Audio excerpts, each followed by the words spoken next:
Hello guys, welcome back to the Laker family, where the Lakers took an L to the Charlotte Hornets, 117 to 114 in Jordan's house.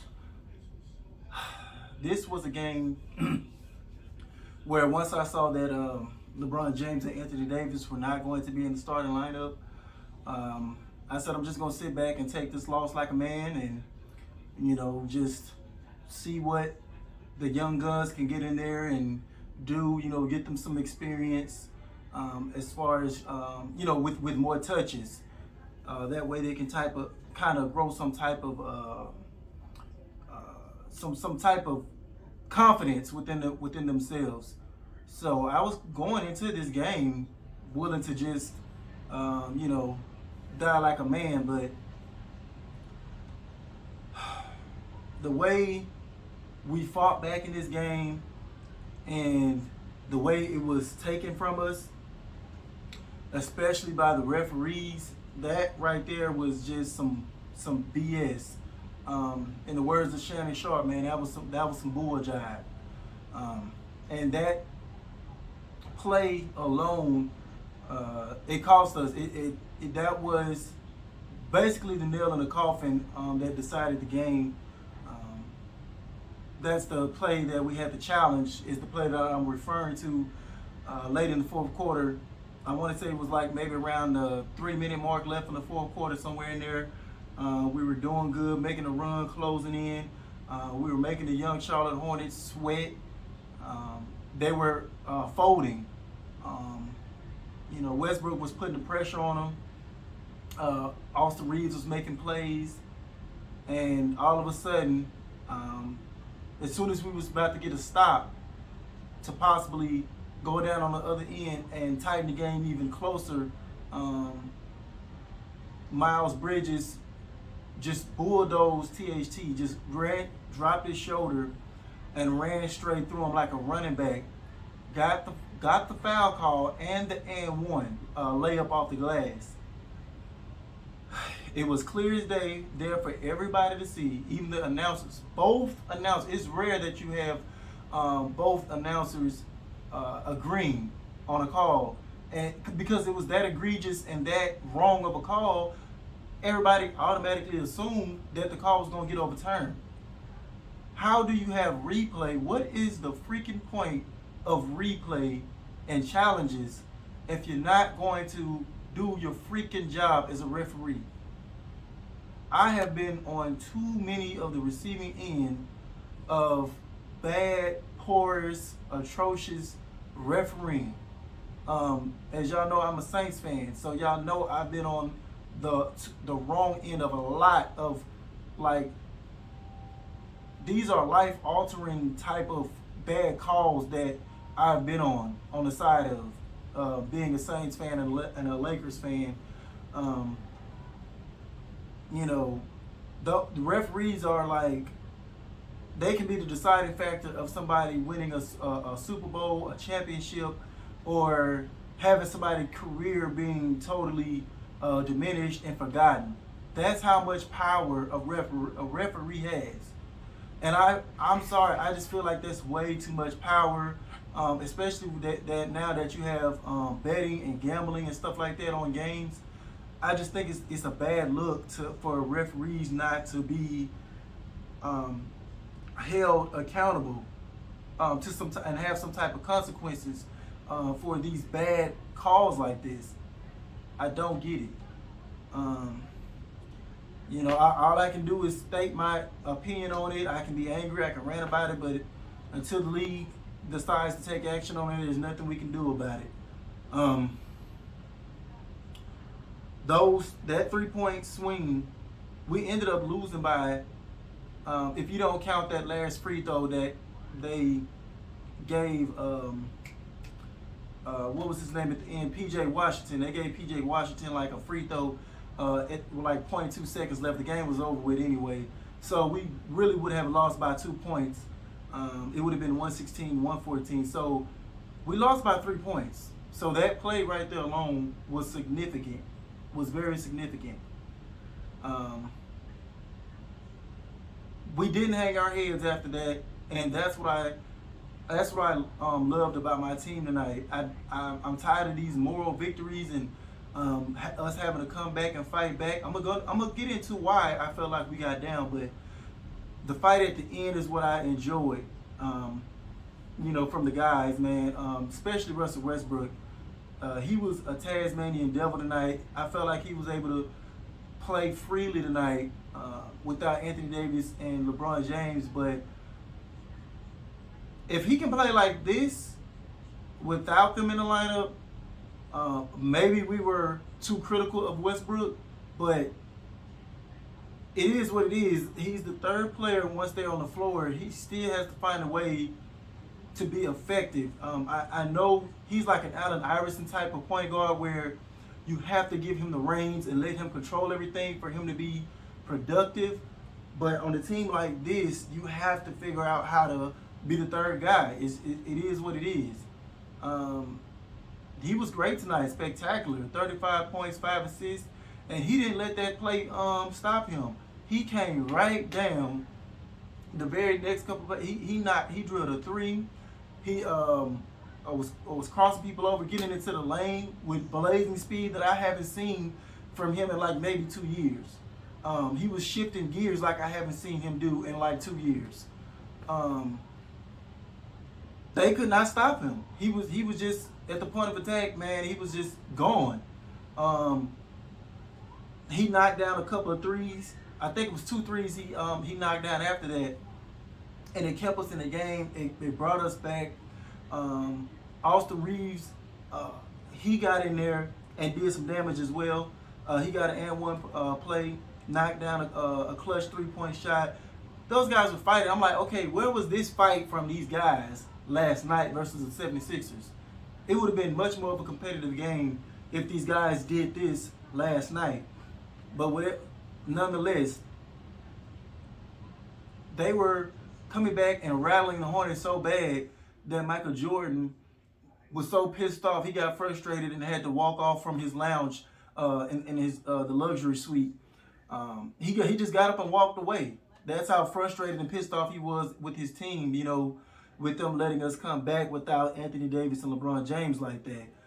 But it's unfortunate that we even had to get to that point because of the refs. But I love the fight for my team tonight. Now the reasons why we even fell down in the first place was because when I first saw the starting lineup, okay, I was like, I know Anthony Davis and LeBron James is not playing, so I expect a loss. But once I saw the lineup once again with DeAndre Jordan starting at center, Wayne Ellington, I say, oh yeah, we gonna lose bad tonight. We're not just gonna lose, we gonna lose bad with that lineup. What was Frank Vogel thinking? What was he thinking? They came out the gates struggling with that lineup as predicted. Went down like 16-3, 18-5, some crap like that. What? For people who keep thinking this man is some type of offensive genius, he's not. He's not even close. I know it's calling card his defense, but you should have some type of IQ on offense as a head coach. And quite frankly, your defensive IQ is being questioned at this point. But to put this offensively challenged starting lineup out there speaks volumes about Frank Vogel, in my opinion. That sums it up right there in a nutshell.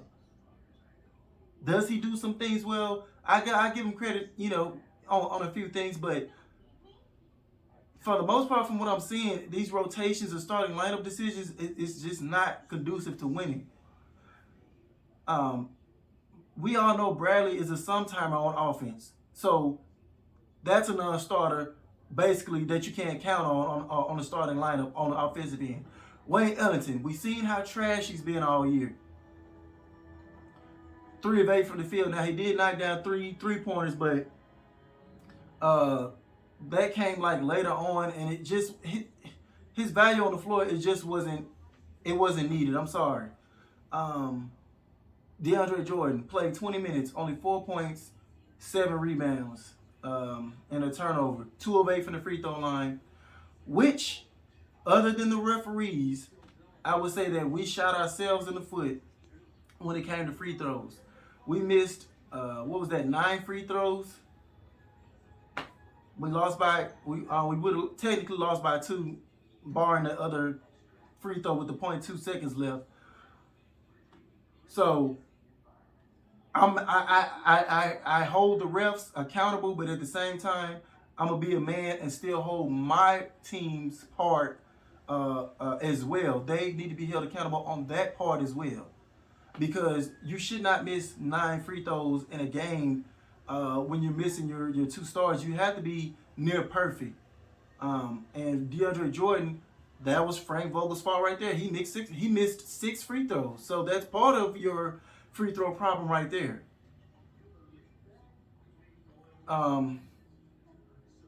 We tightened up our turnovers. We only had 6, so that helped us stay. That helped us come back and kind of stay in the game at that point, because we played dang near flawless as far as turnovers, and we had 7 steals to go along with it. We shot better from the 3-point range tonight at 38%. The 3-point shot didn't really start falling a lot until like later on in the ball game.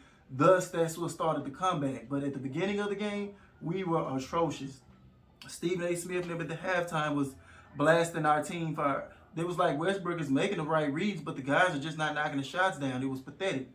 They were almost this close to starting to rag on Westbrook, and they would have had to eat their words quickly if they would have did that, because he came out and exploded that second half. But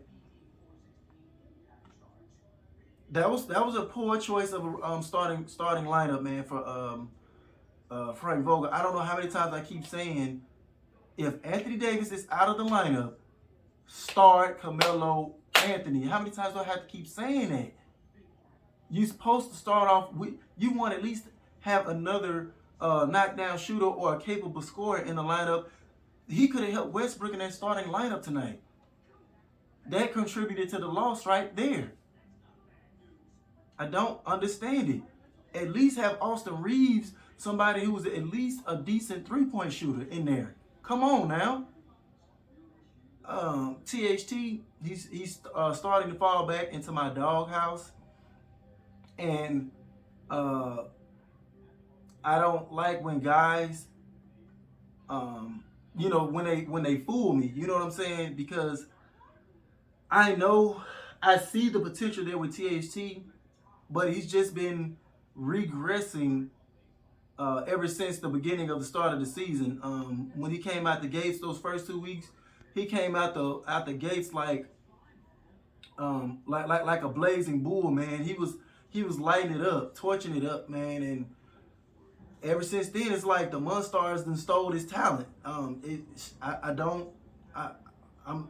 becoming confused more day by day when it comes to THT. He was doing some, dare I say, middle school type of stuff again tonight. I don't know, like fouling 3-point shooters, Terry Rozier, instead of just tightly contested. The guy had airball in 3, but you running all up under him and everything. And this was during the time when we was on our comeback. Those are back-breaking momentum killers when you do stuff like that. Combined with his offense was a no-show again tonight. He only had 6 points in 27 minutes. He did have 5 rebounds, but only 1 assist. That's not going to cut it, man. In a game like this, without Davis and LeBron James, this was your chance. And with no Malik Monk, this was your chance to get out there and shut some people up today. And you didn't do it. So I'm getting more disappointed day by day when it comes to THT. And the people that doubted him, the haters or whatever, they're starting to creep back up, and they're going to be made true in a minute here. If THT doesn't figure it out quick enough, he's going to find himself possibly traded before the deadline if he keeps this crap up like this. So I love you, THT, but I was pulling for you, but you're not making me look good right now. You got to figure that out. Bazemore, Surprisingly, he had a good game tonight after he's been struggling all season. He had 13 points, knocked down 3 or 4 3-pointers off the bench. Trevor Ariza should not be getting no play PT. I'm sorry. Pull the plug on the Trevor Ariza experiment. I love you, Ariza. Back in the Kobe days when you helped Kobe and you was more young and athletic and stuff like that, man, we Laker fans will always love you and adore you for that. But it's over. It's over. The Trevor Ariza experiment is over. So I don't understand why Frank Vogel keeps trying to kiss up to these veterans like this. So I mean, if I can point to 2 things tonight, man, for the loss was that atrocious referee call that I felt turned the game, and Frank Vogel's poor substitution patterns and his starting lineup just poor. You know, I can kill them for the free throws, but that still goes to Frank Vogel as well for having DeAndre Jordan in there who missed 6 free throws. When he DNP'd Dwight Howard, you could have played Dwight Howard tonight. Dwight Howard is not a save-all, he's not a savior at center, but he's sure in the hell better than DeAndre Jordan. Everybody knows that. So why would you do that? I'm just scratching my head, man. And Frank Vogel,